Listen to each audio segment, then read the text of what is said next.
रमता राम जपो रे प्राणी, अब तो सुन ले राम कहानी।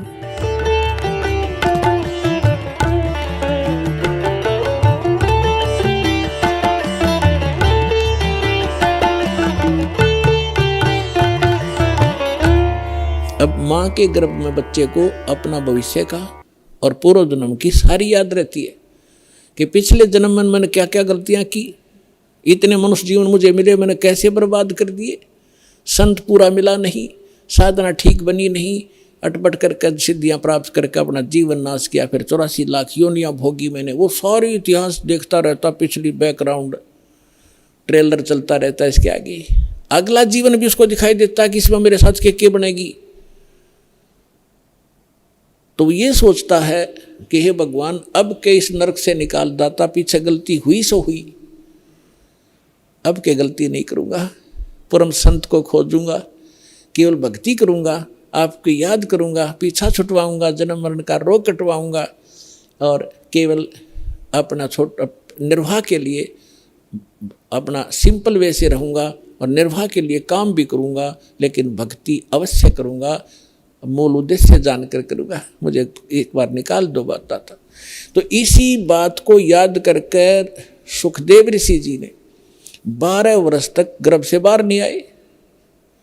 फिर ब्रह्मा विष्णु महेश यहाँ के व्यवस्थक हैं, इनको चिंता बनी, काल ने इनको प्रेरणा की, अंडरग्राउंड रिमोट उसके हाथ में है। इन्होंने मीटिंग की कि भी एक सुखदेव नाम के एक ऋषि है, एक बच्चा है गर्भ से बाहर नहीं आ रहा है, 12 वर्ष हो गए, ऐसे अगर ये मर्यादा हमारी खराब होगी तो बहनें 12-12 वर्ष तक बच्चों को गर्भ में रखने लगेंगी तो माँ दुखी हो जाएंगी। बच्चा तो 9 महीने मुश्किल से हो जाता है इन बहनों को, माताओं को गर्भ में रखना। तो उन्होंने सोचा भी चलो वो ऋषि आत्मा है, उससे प्रार्थना करते हैं, उसी को कहते हैं, उसको मनाते हैं। तीनों आगे, तब तीनों ने आकर कहा कि ऋषि भाई सुखदेव तू बाहर आ जा, ऐसे ऐसे हमारी परंपरा खराब मत कर। तब उसने कहा कि भगवान बाहर आते ही आपकी त्रिगुणमयी माया से ये जीव इतना अंधा हो जाता है, इसको भूत भविष्य का कुछ याद नहीं रहता, आप ये अपनी माया रोक लो, तब मैं बाहर आऊँ, कुछ देर के लिए रोक दो। तो उन्होंने कहा भाई देखो, इसको हम नहीं रोक सकते, ये हमारे बस से बाहर की बात है, हमारे अंदर एक ऐसा गुण भर रखा है, तो इसको हमारे लिए रोकना असंभव नहीं है।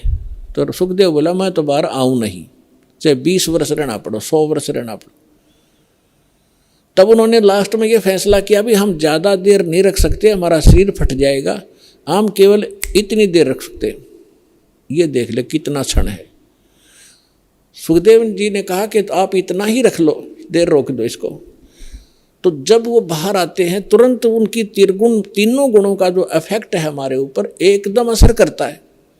उस समय जब वो माँ के गर्भ से बाहर आया तो वो इतनी देर रोके, इतनी देर में बाहर आ गए, वो चले गए।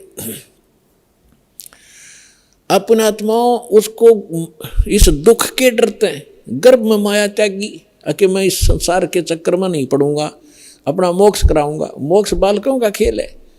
घर से उठ गया आकाश, पिछले संस्कार से उसमें इतनी सिद्धि थी, आकाश में उड़ जाता था, आकाश में उड़ गया, आगे जाके धरती पर टेकना तो पड़ेगा, आकाश में कितने दिन रहेगा, रोटी भी खानी है, आगे नहाना धोना भी होता है। फिर वह पृथ्वी पर फिर गिरा वापस।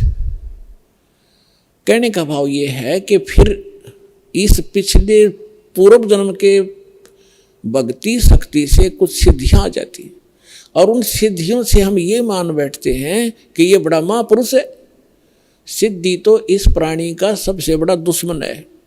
अरे इसके लिए ये, इसी के कारण ये सब ऋषि और महर्षि प्रसिद्ध हो रहे थे।